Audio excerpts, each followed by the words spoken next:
Good afternoon and welcome back, everybody, to another edition of the B&H Virtual Event Space. We're joined by Maria Pérez-Cejuela López. So welcome back. How are you today, Maria?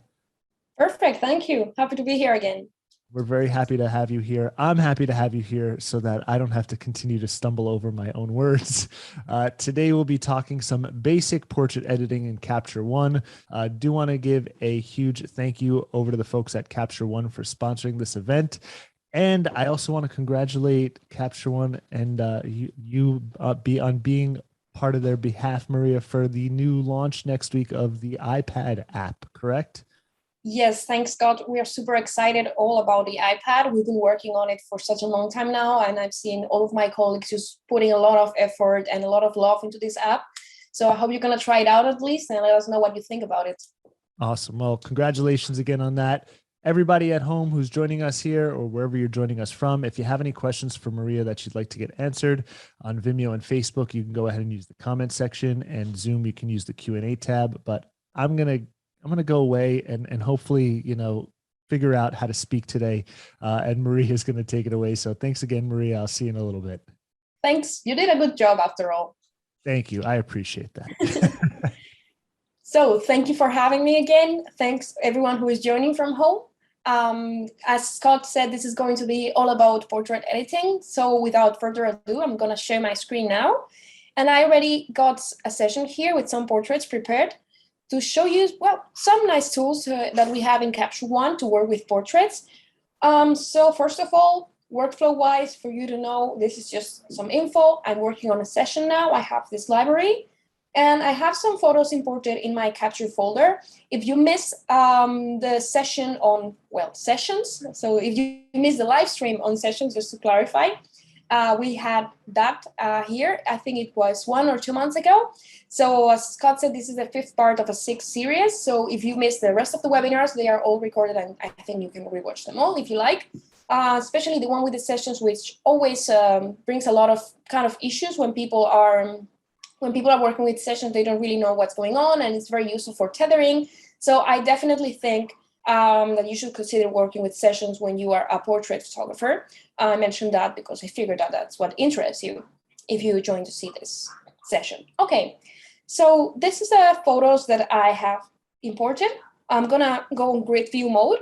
This is something I typically do when I want to cull some photos. Normally I do a pre-culling from the importer. So what I did is I went to the importer, I pre-culled some of these images from the viewer's view. So I just brought some of them in, another here. And what I'm going to do is I'm going to select a couple of photos that we're going to work with today. We have around 35, 40 minutes for the event, for your information. And yeah, let's just select some of the photos. So what I would do here is go to grid view. I think that you can do it from somewhere within the interface, but I really don't know where the option is because I always use the keyboard shortcut because it comes in really handy. It's letter G on the keyboard. So you press G on the keyboard, you go from normal view to grid view. And a good thing about it is that you can always change the size of your thumbnails. So if you go over here to the top menu, you go to view, and you have the browser, the customized browser option. So over here, you can select the size of your photos. By default, it comes in S, so it will be this small. Of course, it also depends on the resolution of your screen. And I'm just going to make them bigger because I want to use this view to pre-cull some images. So for example, I really like this one, so I'm going to give it 5 stars. And then I'm going to select a couple more photos of this nice lady.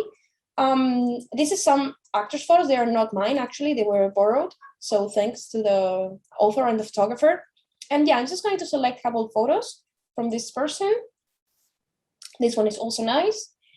And, we can go as far or as close as we want. We can select 1 or 2 photos. We can select many photos. But I think that we'll just be working with the same person all the time anyways. This one is also kind of nice. So yeah, I just made a pre-selection in case we want to work with more photos later on. So now I have that. Then I'm going to switch back to the standard view. So for doing that, I should just press G again. And now I have pre-culled my photos. So the easy way now to visualize what I have culled would be to use a filter. If you remember, I used 5 stars By the way, if you want to apply stars, you just need to tap on the keyboard accordingly. So if you press number 0, you get rid of all the stars.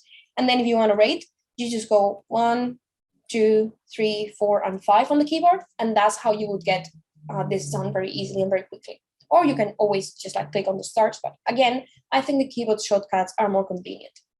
So that's what I'm gonna be sticking with today.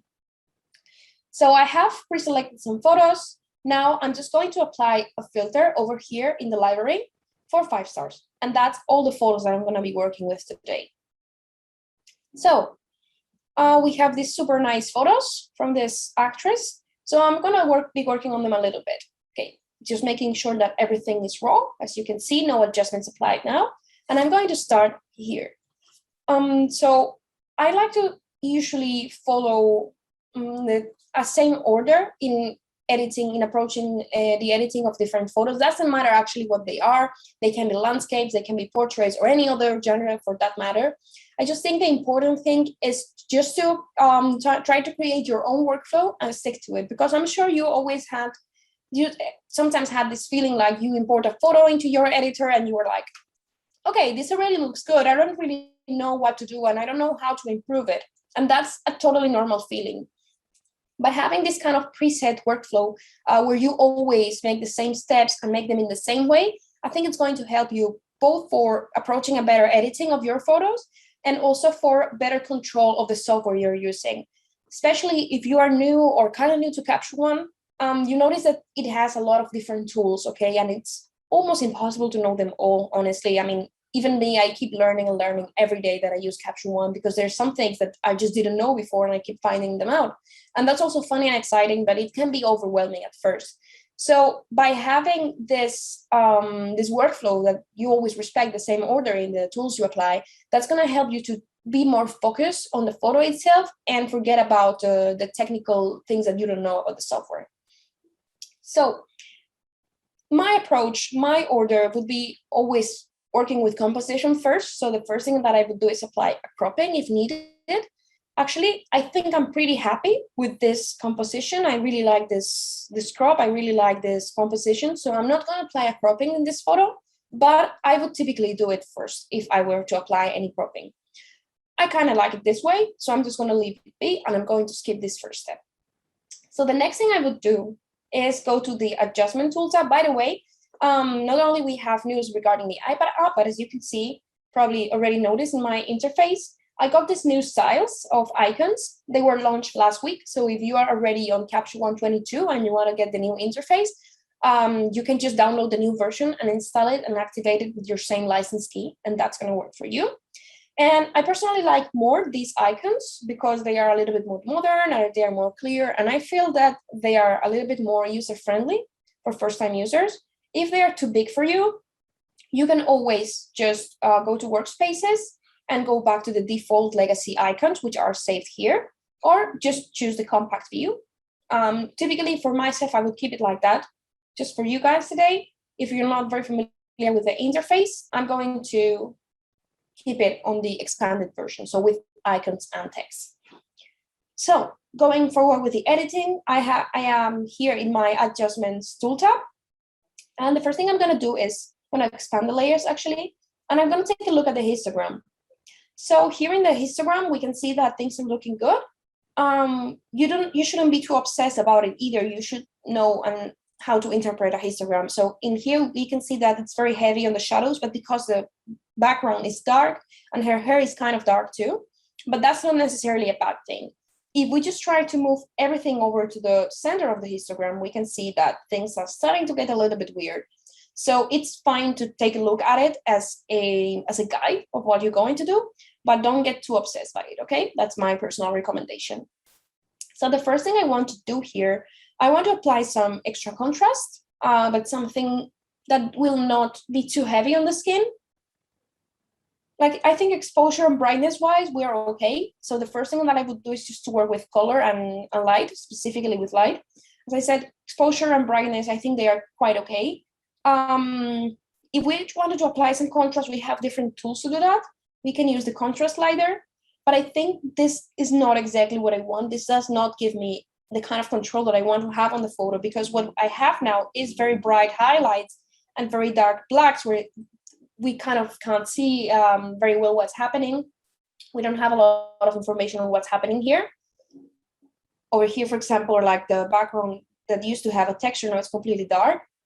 So I don't want that. So what I'm going to be working with this time is curves. And I think I'm going to be using curves for the first time in one of these sessions of the series. So if you have never worked with curves, you don't need to do it specifically. I just like the curves a lot because they allow me to have much more control over what's happening on the photo and where exactly in which parts of the range of color and light I want to apply the contrast, okay? So that's why I'm going to be using curves. So typically, what I'm going to show you is two different curves that we have, the RGB and the Luma curve, to show you the difference between working with one and the other. So before I do anything, I'm just going to click on the thumbnail, right click on the thumbnail, and I'm going to choose clone variant. That's going to give me a second virtual copy of the file. This is a virtual copy, okay? The file has not been duplicated at all.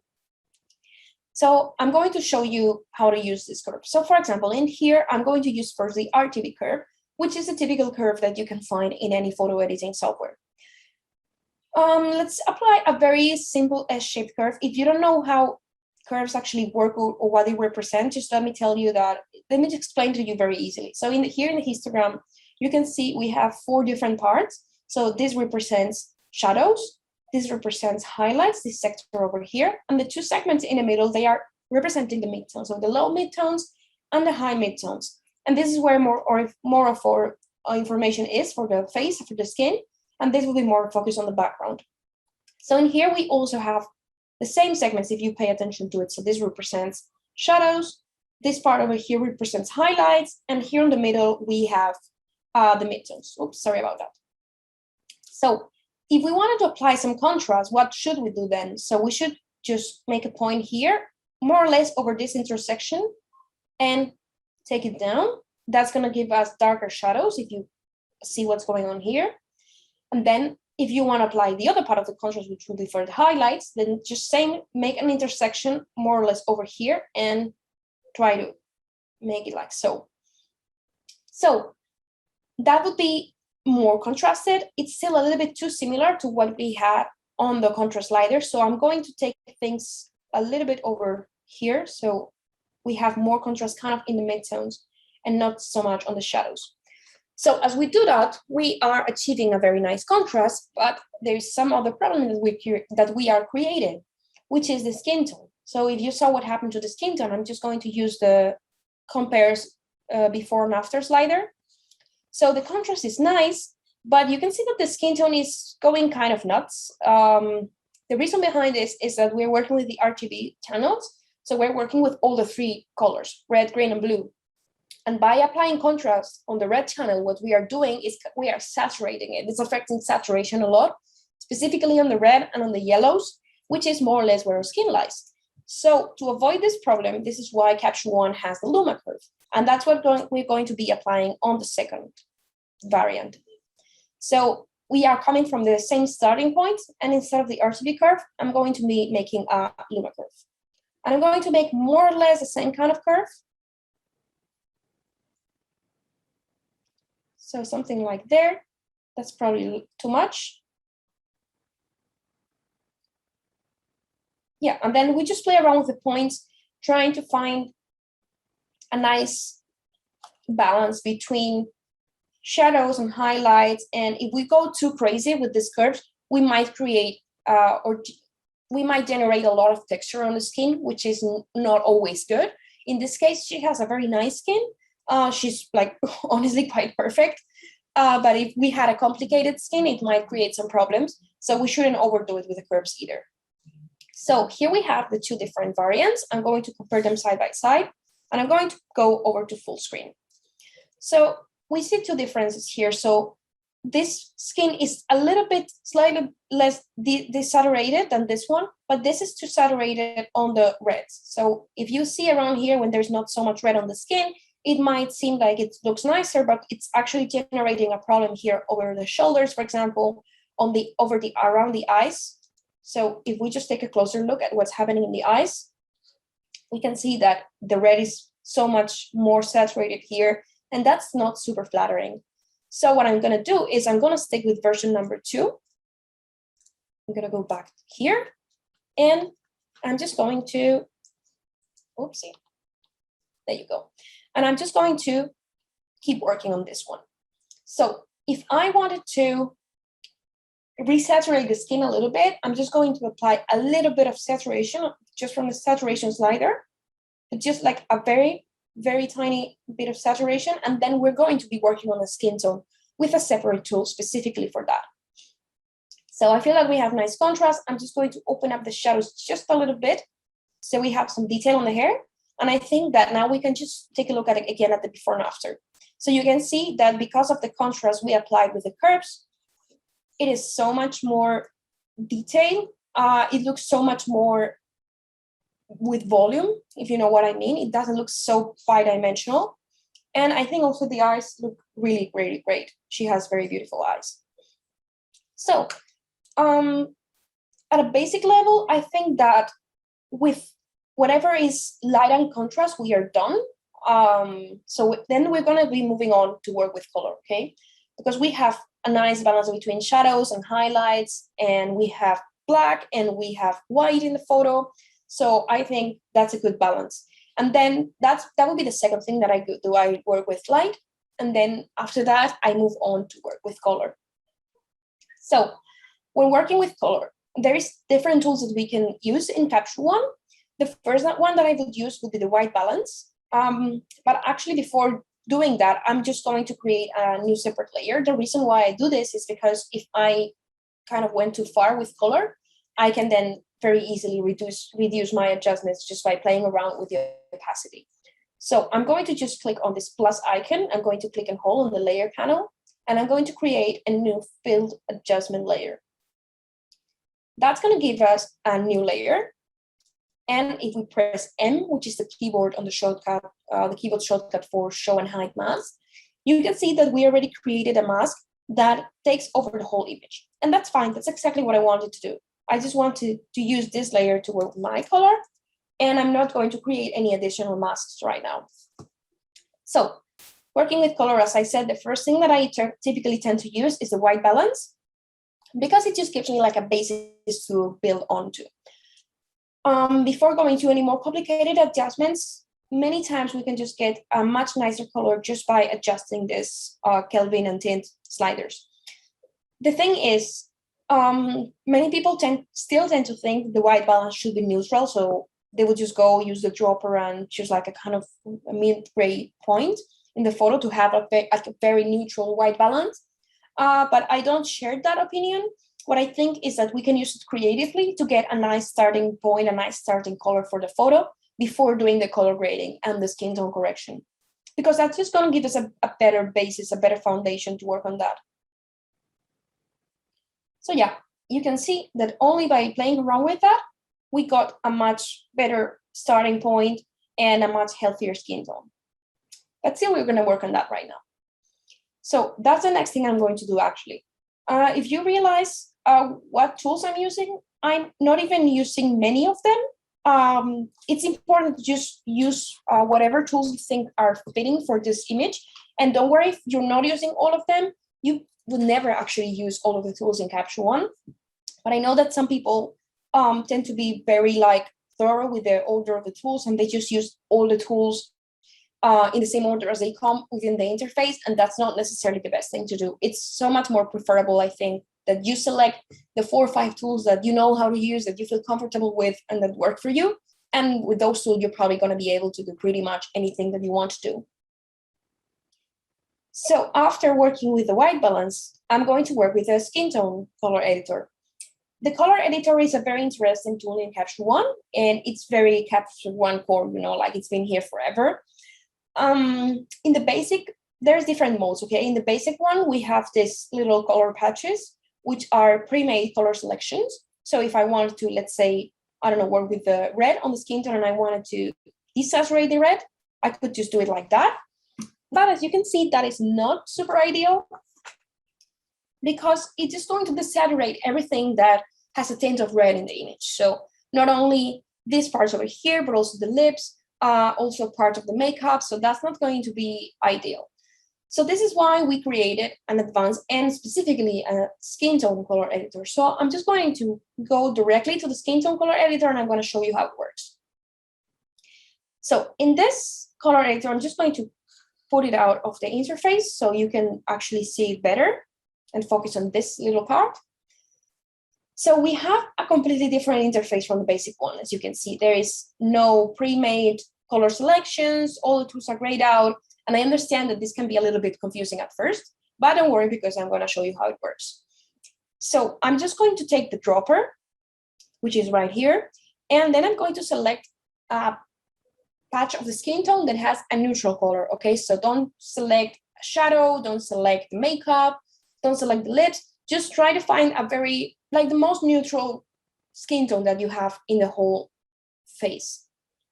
So for example, I usually tend to do it around the forehead or around the under the eye if there is no spots or anything, but it's going to depend also on the lighting. So just go for whatever you think it's more neutral.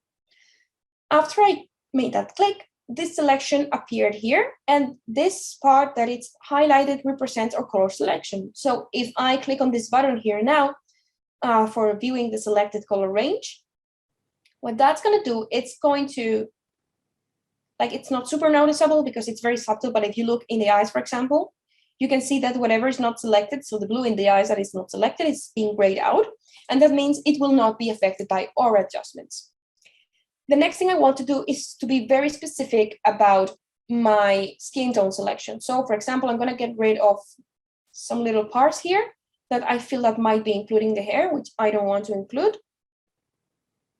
And then I'm going to be trying to stick only with the parts that I want to work with. So also, if I take part of the red selection in here, we can see that I can kind of save the lips from becoming a part of that selection. Because I typically, when I want to work with the skin tone, I want to respect the lips and work with that color specifically if I want to do anything at all. So now you can see we have a very good color selection. I'm going to go back to the normal view and let's see how this selection works. Now we have different sliders here. We have a section for hue, saturation, and lightness, and another one for uniformity with the same parameters. So let's just like overdo it a lot and see how it works. So if I play around with the hue, just in the amount section, we're going to see that we have a very subtle change in the skin tone. It's not going to be completely red or completely green, but we have a very nice degree of nuances that we can apply. So over here, and we can just turn the whole skin tone towards more like a green tone or towards more like a magenta tone. I'm going to stick to the right side right now. We have saturation sliders, so we can make the skin more saturated, or we can work with a more desaturated skin. So if we desaturate everything, you can see, and it doesn't look great. And if we saturate it, it's too much. But just to get a little bit more life, I'm going to saturate it. And this saturation works so much different to how the normal saturation, general saturation slider works, because it's so much more optimized for skin tones. And then we have the brightness one, or the lightness. So I very hardly ever use this one because I don't think it works as nice. Personally, it's not as natural. So I'm just going to leave this one at 0. And then we have the uniformity sliders. That is a very interesting one because what that's going to do, it's just going to pick as a sample the first color that we selected, and it's going to try to bring all the hues and all the shades of color closer together to that first one. So what that's going to do for us, I'm just going to overdo it. So what that's going to do for us, it's going to uniform the whole skin tone. So you can see that all of these promos that we used to have here with these red patches of color, it's gone. So let me show you the before and after. This is the before, where we had many differences in the skin tone, specifically around the shoulders. And now these ones are like pretty much fixed, and we didn't even have to do like a specific, very complicated mask or anything like that. Capture One is just uniforming anything into the sample that we took first. This is why it's important to pick a good sample. This is probably too much. It feels kind of overdone. I just wanted to very much show you what it does. So I'm just going to reduce this part and reduce the hue uniformation a little bit. So I think that's better. And then we can just keep playing around with all of these parameters until we find a skin tone that we are happy with. Maybe I need to open up the selection just a little bit.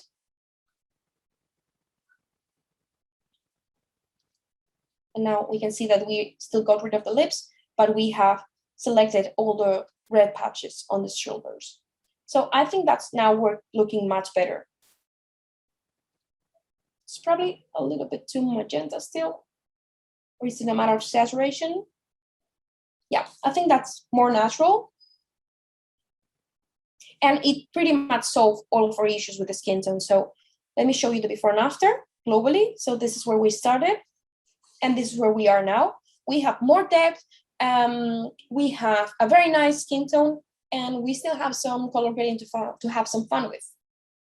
So this is how the color editor would roughly work. As you can see, it's not that complicated. It is important to select a neutral starting point and to not overdo it, because otherwise things will start to look a little bit weird. But as long as you don't overdo it, you're going to get a very nice result by playing with this tool. So that would be the key, basically, choosing a very good neutral starting point. Don't overdo it and have a selection as accurate as possible.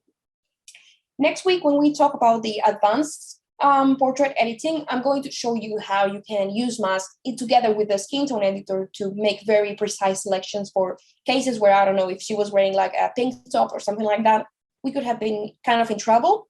But with this photo, it just worked perfectly. But we will have a more complicated, challenging skin tone to work with, where we will need to create another mask for that. But for now, I think that we are doing well. So that is the second thing I would do, the skin tone, and then I would just do my color grading. For doing my general color grading, I like to use the color balance tool, which is also a very special tool in Capture One. I really liked it when I first started to play around with it because it allowed me to have a lot of control over colors without using a complicated tool. I appreciate that the skin tone editor or the advanced color editor can pose some problems to beginner users because they are not so intuitive to work with at first. So that's why I really enjoyed using the color balance wheels. And it's typically something that I use always for finishing up my editing. So we have these three different color wheels. They represent the shadows, the midtones, and the highlights, respectively. And we can use this wheel just for color grading. So typically what I tend to do is work with a cooler tone in the shadows and a warmer tone in the highlights. And in any case, just work with complementary colors. But let's say I don't really know what I want to do. And then I want to just play around with it until I find something that works for the photo. So I'm going to choose a circle in the middle, and I'm going to put it all the way down to the blue. And of course, I'm not going to leave it like that, but I just want to see how that blue looks in the shadows. And let's just choose a hue that works well with this kind of mood for this image. So I would just go around the whole wheel just like that, trying to select what tone works better. So for example, this kind of deep blue, I like. The green, not so much. It could also be on the warmer side of things. Like typically when you apply warmer tints on the shadows, you're going to notice that it looks kind of more vintage, if that makes any sense. So it depends on what we want to do. I would never apply magentas on the shadows. It looks kind of weird. Purple I could consider. But I think what works better in this case is this deep blue. So now that I selected the hue that I want to apply, I'm just going to take it down all the saturation and then just start to go up very gradually. Just like a nice touch. We don't want to overdo it too much. So something around there, that's going to create a nice cool contrast with the skin tone. And then on the highlights, if you don't know really what you want to do, although I pretty much know what I want to do now, I'm just going to do the same test because you might be surprised at finding combinations that you didn't think would work and then they actually work. So I'm just going to go all the way also to the right. And then what's going to be affected more, in this case, is going to be the skin tone. So we have to keep that in mind when working with the highlights in portraits. So obviously, a cool tone will not be too flattering on a portrait like this unless we wanted to do something specifically very dark for a reason, which is not the case. But typically what's gonna work better, it's over here on the orange-yellow spectrum. So something around there. Of course, it's too much, so that's usually the same thing. I'm taking it all the way down and then slightly up again. So that gives us a very nice color contrast while keeping our skin in place and while giving a little interesting nice tint on the shadow. We can even like play around just a little bit more. This slider in the shadow will give it kind of like a washed effect, which I think is very interesting. So I'm going to be sticking with this color grading now. So this is before the color, and this is after applying the color adjustments. So I think I kind of overdid it here. So maybe just go down on the highlights, or this is why I created actually a separate layer. If I feel like I went a little bit too far, then I can just reduce the opacity, let's say around 80 or 85%, or any point really that I want to be working with. So before, after, the color adjustments, and then this is a global before and after. Okay, seems like we are getting there. There's still a couple more things that I wanted to do on this portrait before we apply these adjustments to other photos and we call it a day. So something else that I wanted to show you, we're going to be about the little spots and so on. We're going to be talking about how to use the retouch tools in Capture One next week when we talk about the advanced color editing. But I did want to top off this with a little bit of details. So what we're going to do is we're going to use the style brushes, only the built-in ones that they come already with Capture One. I love this tool so much. It was introduced only last year, so in version 21, and it very easily became one of my favorite tools because these brushes, they just work amazing when you are not very experienced in working with layers and you want to, add a little bit of something, but you don't want to be working a lot with brushes or with complicated masks and so on. I think these are a great option. So in the enhancement side of things, we have a couple of brushes that are very interesting. I have this one, which is called Iris Enhance. And I'm just going to show you how it works. I'm going to zoom into the eyes. And I'm going to choose my Iris Enhance brush. I'm going to make the size of the brush a little bit bigger. And then I'm just going to make a couple of brush strokes, just like that. So you see what is happening actually is I'm brushing in. A little mask is being created. It's a very subtle mask. But you can see that the effect on the eyes, it's amazing. It's just applying some extra contrast, some extra saturation and clarity. And it just looks so much better. This is too much, okay? So this is why another layer was created. And the good thing about it is that we can just take down the opacity. So this is where it started. And we can keep it around probably at a very low level, like around 20 or 30%. That's going to be plenty enough because her eyes are already very contrasted and very saturated. But just giving it that extra brightness, I think it helps a lot to bring everything together. So I actually decided that we're going to be using the same portrait to start off the same session. We will not be using all the time the same, but I think it's a very good way to continue on the next editing session, just to keep working on this project, see how much we can refine this portrait in Capture One and work with the skin to clear out some little defects that we have around here. So that is almost the last thing I wanted to do. And then something that I really like to do with basically all my portraits is to apply some vignette, because it just allows us to center the attention in the subject, which is what we need to generally. So we can do that in different ways, as almost anything in Capture One. We do have a vignette tool all the way down the interface, and we can actually do it like that. But I don't like to use it, and specifically in this case, because it's just going to alter the skin tone, and it's going to give me a very random vignette. I can't make it my way, and I cannot decide how it falls off or where is the center. So instead of using this tool, I'm also going to be using a new layer. So pay attention. Over here in the layer panels again, I'm going to create a new layer again, but this time it's going to be an empty layer. So we just choose the empty layer, just like that. And then because it's empty, if I press M, you will see that there is no mask. So then what I'm going to do is I'm going to draw one just with a very basic, easy peasy gradient mask. So selecting the radial gradient mask, and then I can draw the mask however I want it to. If I want to view the mask, again, just press M. And I really like to create the vignettes this way because it allows me to make a very, very soft fall off, just like so, and just to center the attention wherever we want it to be. In this case, it's specifically on the face.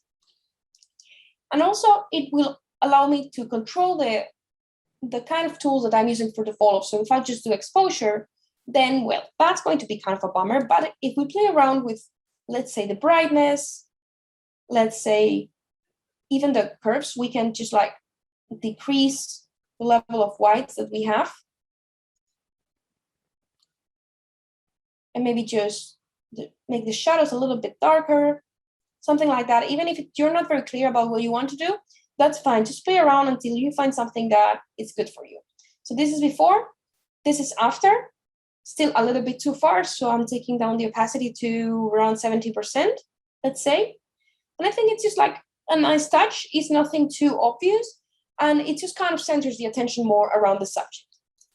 So when I'm starting to create so many layers, I try to keep giving names to them so I don't forget what they are. If you use a style brush like I did with the iris and hands, that's good because the layer will automatically be named in the same way as a brush. So that gives you a head start. And of course, we could keep working with this image so much longer, but we have limited time today. And as I said, we will just kickstart the next session with the same image. So the last thing I wanted to do is just to copy these adjustments and apply them to this other photo, see how that turns out. So that's actually very nice because the background is different and the lighting is different. It's maybe a little bit too warm. So if we feel that it's a little bit too warm, we can go here and cool it off a little bit from the white balance. That would be an easy way to do it. Or keep working with the opacity slider in the color side of things. It doesn't particularly bother me. Like if you want a more natural, realistic editing, this probably be a little bit too much. But I kind of like the painterly look that it gives the image. So I'm gonna stick with this one. I actually like it. And then if we wanted, let's say, to recenter the vignette, you can do it easily. So I really like to work in this way because it gives me a lot of freedom. Probably this needs to go away as the iris have moved the position. But you can see that if you work thoroughly in one photo, if you have more photos with the same situation, with the same model, the same skin tone, you can easily apply the same adjustments from one photo to the other, and they are just going to work very well. So I think that we're almost done. Start thinking about your questions if you have any questions that you'd like me to answer. And while we do that, I'm just going to top it off with a style for grain, actually. There is different kinds of grain that you can apply in Capture One. Typically, when I edit pretty much anything, and specifically portraits, I like to add some grain because it just adds some texture to the whole photo. So in here, for example, we have a very dark background, and I feel like we are kind of lacking some texture there. You can, of course, create your own grain profiles. You have the grain tool here in the Refine tool tab, and you can just work around with grain and find one that you like. And if you want to use some styles or some presets, you can also, of course, create your own presets once you have found out what kind of grain you like. And we have this Beyond Film styles, which have this amazing grain presets. So I'm just going to use one of those. Probably I need to zoom in a little bit for that. And let's try to find like a place of the photo where we have both the background and the skin, so we can see what's happening actually. So that's too much probably. This is a little bit too thin.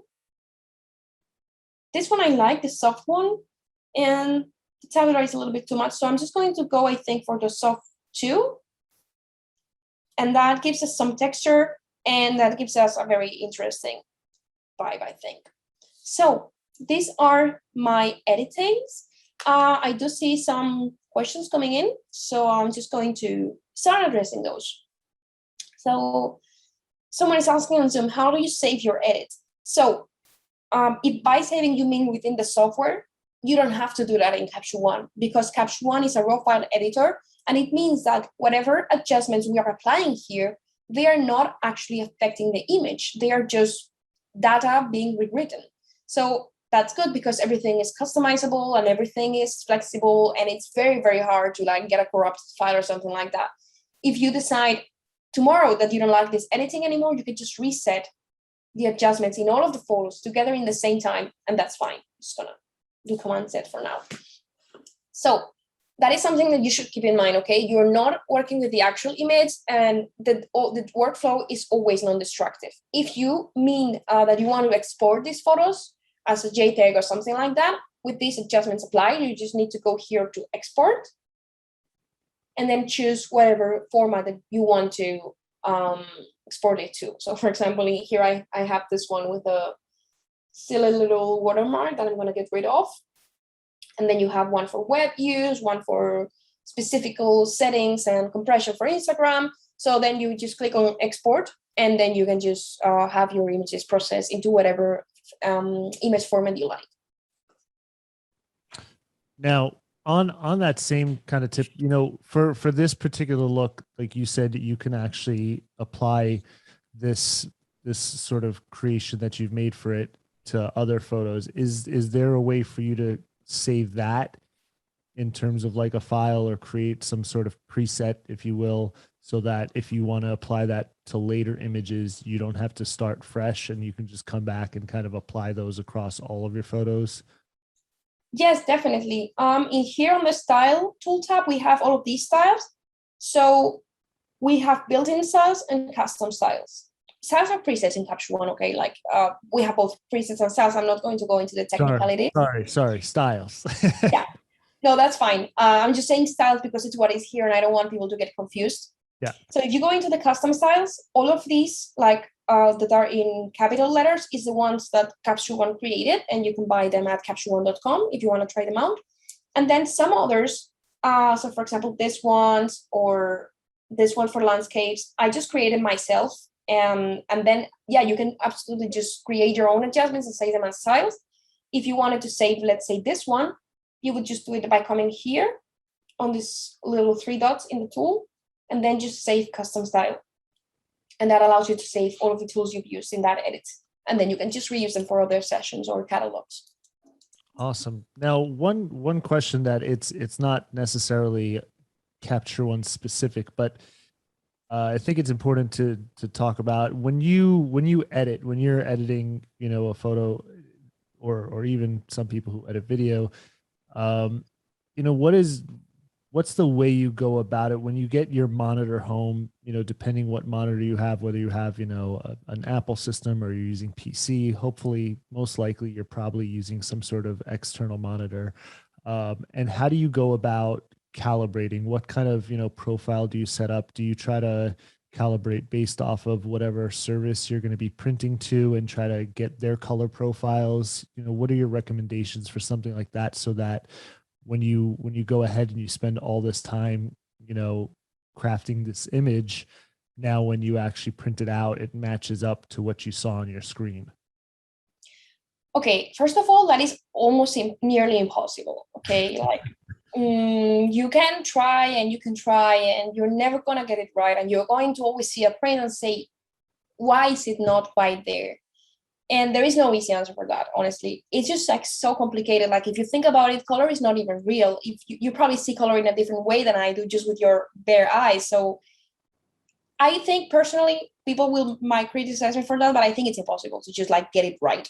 Now, of course, there's ways that we can approach perfection.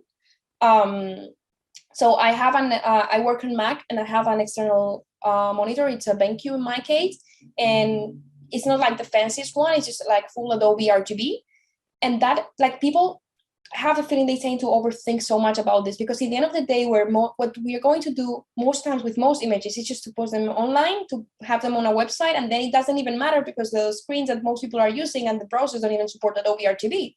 So in the end of the day, we're looking at an sRGB profile for 95% of cases. So just don't overdo it. If you have a monitor that is Adobe RGB, that's perfect. Just calibrate it every once in a while, and don't get too obsessed. Like I've met people who said like, if you want to edit right, you have to wear gray clothes because otherwise your reflection is like come on guys, like life doesn't work that way.